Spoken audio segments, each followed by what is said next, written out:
Bro, this might actually be one of the craziest things I've ever seen go down in the Roblox community. Like, we've had drama before, people getting banned, creators beefing, fake exposés. But this, the CEO of Roblox, David Baszucki, literally getting arrested? Nah, that's next level wild. The internet is losing it, and honestly, I don't blame them. So let's deep dive into how the guy who literally built the biggest kid-friendly game on Earth somehow ended up in the middle of a full-blown criminal investigation. Alright, so picture this. A few months ago, YouTubers like Schlep were just vibing, making content exposing weird stuff happening on Roblox. Dude wasn't even doing anything that bad. He was just calling out creepy stuff and shady moderation. But out of nowhere, Roblox drops a whole cease and desist on him like he's some kind of villain.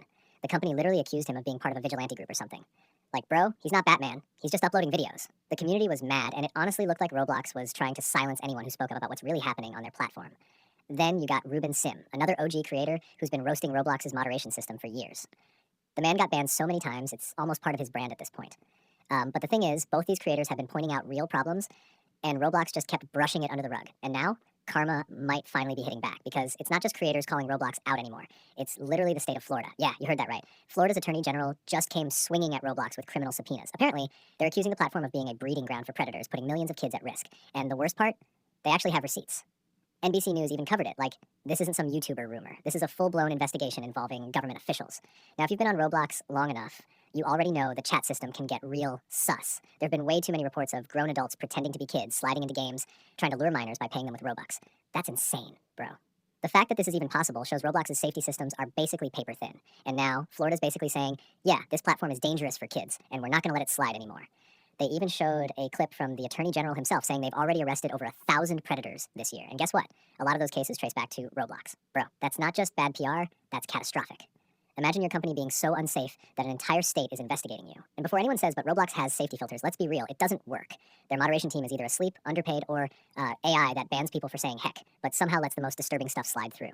They keep saying they're investing in AI-powered safety systems, but those AI bots couldn't tell the difference between a troll and a predator if their servers depended on it.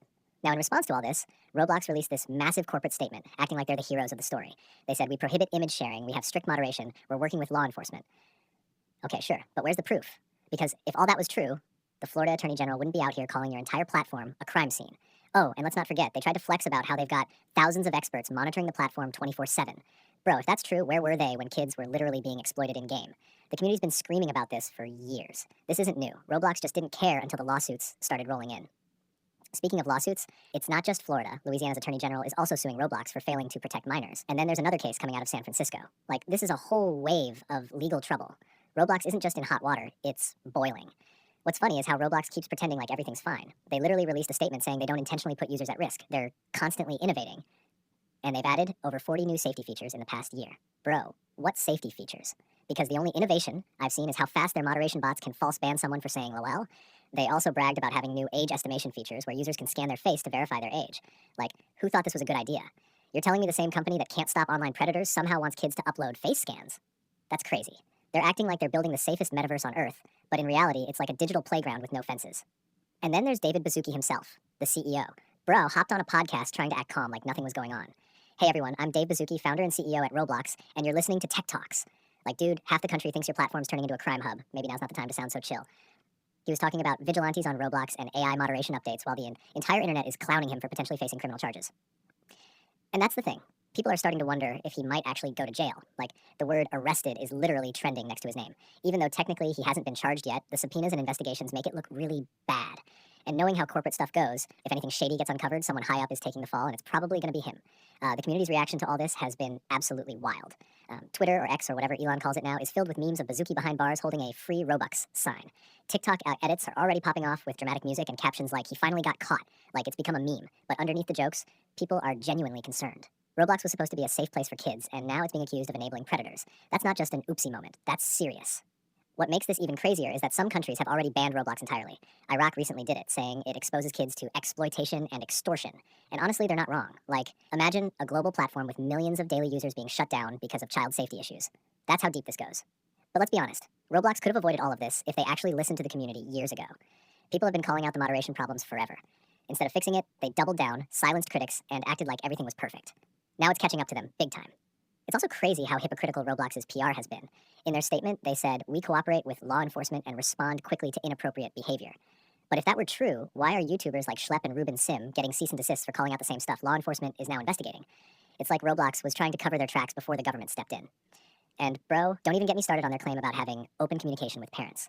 Parents barely even know what's happening on Roblox. Most think their kids are just playing obstacle courses, not chatting with strangers or dealing with exploiters. Roblox can say, we've got parental controls all they want, but if you have to dig through 10 menus just to enable them, that's not protection. That's PR fluff.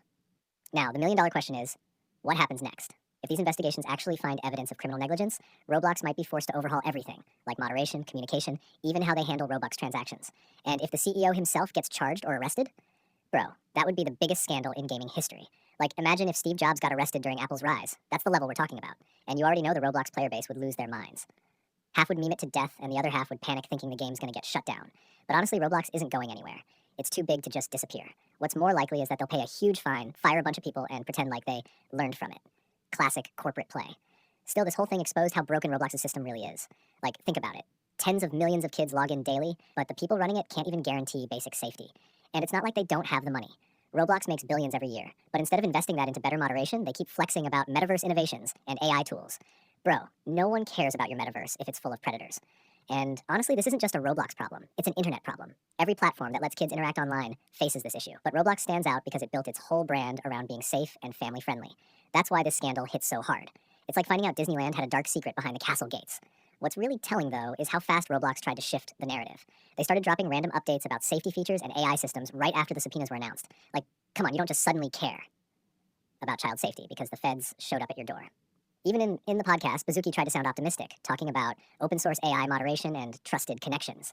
But the way he said it felt off, like he was reading from a corporate survival script. You can tell he's nervous. And if these lawsuits keep stacking, we might actually see him in court before the end of the year. The sad part is that the players, the kids, and the creators are the ones who will suffer the most. Roblox's reputation is already taking damage. Parents are going to start pulling their kids off the platform, advertisers might bail, and YouTubers who rely on Roblox content could see their channels take a hit. All because the higher-ups couldn't be bothered to take child safety seriously. And look, I don't think that David Baszucki is some cartoon villain sitting in his office laughing about it. But the reality is, he's the CEO. Everything that happens under Roblox's name falls on him. You can't build a billion-dollar empire for kids and then pretend you didn't know predators were abusing your system. That's not how it works. So yeah, this whole David Baszucki arrested story might be a meme right now, but it's rooted in something way darker. This is the internet finally holding Roblox accountable for years of ignoring real problems. The craziest part? This might just be the beginning. If Florida's investigation turns up evidence, other states could follow. And if multiple governments start cracking down on Roblox, it could completely change how the game operates. No more free chat for kids, stricter ID systems, maybe even limits on who can play. That would change Roblox forever. At the end of the day, Roblox is at a crossroads. Either they step up and actually fix their platform, or they keep pretending everything's fine until it all collapses. Because right now, even though David Baszucki isn't technically in jail yet, the damage to his reputation is already done. And for a platform built on imagination and creativity, that's one heck of a downfall. So yeah, this is probably the wildest chapter in Roblox's history. Whether you're a player, a dev, or just someone watching the chaos unfold, one thing's for sure, Roblox will never be the same after this.